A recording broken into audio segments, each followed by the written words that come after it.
Et sur Radio Crypto, les infos crypto pour ceux qui n'ont pas le temps, les gars. J'espère que vous démarrez bien le week-end aujourd'hui. On va regarder toutes les grosses résistances du BTC, ces résistances qu'on a à casser parce qu'elles sont vraiment costauds. C'est ce qu'il va falloir breaker pour vraiment repartir en tendance haussière. Évidemment, on regardera un peu plus le court terme. En tout cas, la capitalisation boursière du total crypto, on est à 1000 milliards de dollars. Vous le voyez juste ici. Donc c'est vraiment un seuil psychologique du côté du BTC. On est plutôt stable. On est à 19 850 dollars Ethereum qui corrige un peu plus encore ce matin, qui perd 3%, 1430 dollars. Du côté du reste de la map, on a surtout XRP, ça fait longtemps qu'il n'était pas en tête des tops ces derniers temps, il prend 7,4% ce matin. On a aussi des petites performances, notamment du côté d'Atom qui prend 9,3%, pardon, et dans le bas du top 25, on a Link qui prend 5,6%. Les gars, d'énormes résistances. On va se mettre tout de suite en weekly des énormes résistances. La première, vous la connaissez les gars, c'est ce RSI. Vous voyez qu'on avait ce W potentiel qui se formait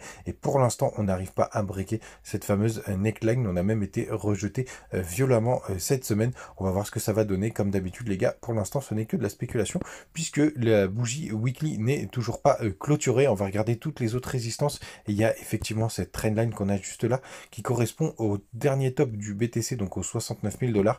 L'autre top qu'on a connu juste ici après un W wiki qui a fait une toute petite performance, mais qui a surtout été un gros piège pour les investisseurs. Et là, on a aussi la moyenne mobile 200. On n'a même pas été jusqu'à la toucher, mais ça fait vraiment une chape de plomb qu'on a au-dessus de la tête. Et là, ce qui est intéressant, c'est cette petite Tenkan qui est juste là, qui a bloqué le cours, donc à l'ouverture du cours de début de semaine dernière. Donc vous voyez, on a vraiment toutes ces résistances qui sont assez costauds à passer. Et tant qu'on les aura pas breakées, on ne pourra pas repartir vraiment en tendance haussière. Moyenne mobile 200, elle est aux 23 300 dollars.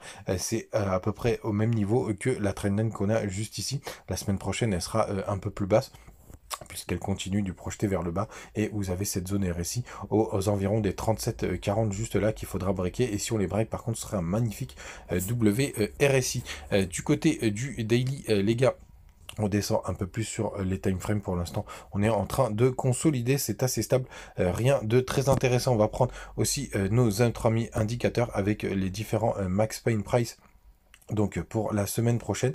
Et donc la semaine prochaine, hop, on va passer sur le BTC le 23 septembre. On a un Max Pain qui est tout simplement aux 20 000 dollars. Donc pour l'instant, on est vraiment dans les clous. J'ai bien mis le 23, hop.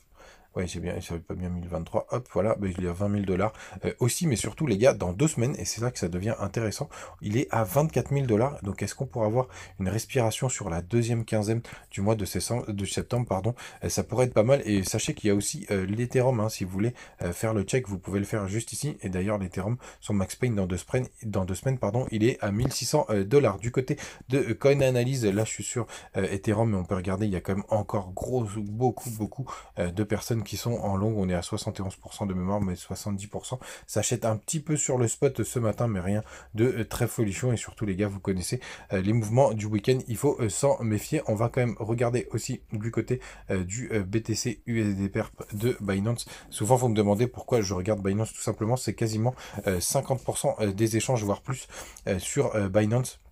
Même si ça a été bloqué en France et sur certains pays d'Europe, les gars, ça reste quand même l'endroit où il y a le plus de levier. Donc on est à 70%.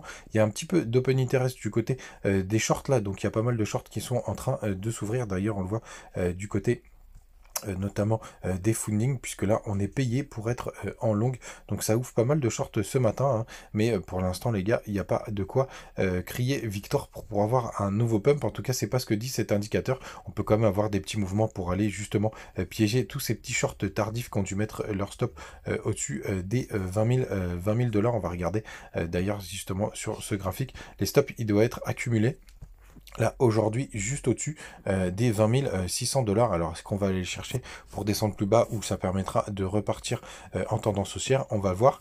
Du côté notamment d'Ethereum, pareil, qui souffre beaucoup plus que BTC, hein. Il a pas mal corrigé pour l'instant.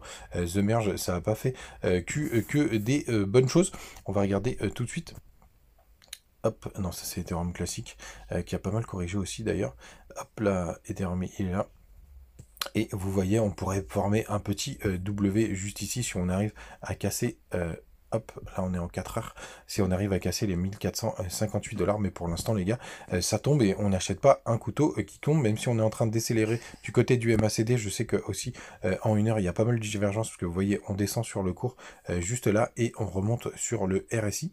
Donc pour l'instant on a quelques divergences 1 heure potentielles qui sont en train de se former. Du côté de nos centrales, on a, vous le savez, j'étais rentré notamment sur Chiliz qui nous fait des belles performances ce matin, hein, qui est vraiment reparti en tendance haussière, on le voit bien en 1 heure. On a Lunce aussi qui nous a fait un magnifique rebond, ça reparle justement de, on se rapproche de la tax burn. Et par contre Sand qui est c'est un peu plus compliqué. Vous savez que je suis rentré à 0,96, mais ça reste intéressant. Du côté du dollar les gars, et j'en aurai presque fini, on espère qu'on va pas faire un nouveau top, et justement que ça pourrait nous permettre de faire un joli M. Pour l'instant les gars, pareil, ce n'est que de la spéculation, il faudrait breaker en dessous des 107,50 points, vous voyez, pour qu'on fasse vraiment un petit retournement, pour avoir un joli Bart Simpson qui se forme là, et ce serait plutôt pas mal. Vous le savez, il faut que le dollar corrige pour repartir en tendance haussière.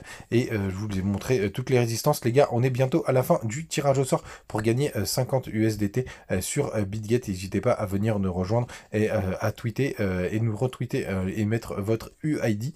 Ça fonctionne aussi pour tous ceux qui veulent s'enregistrer. Vous avez comme d'hab les liens en description avec pas mal de bonus, et vous pouvez continuer le copy trading avec notre ami Rémi. Voilà les gars, vous savez tout. Passez un très très bon week-end. On se retrouve comme d'habitude demain. Salut!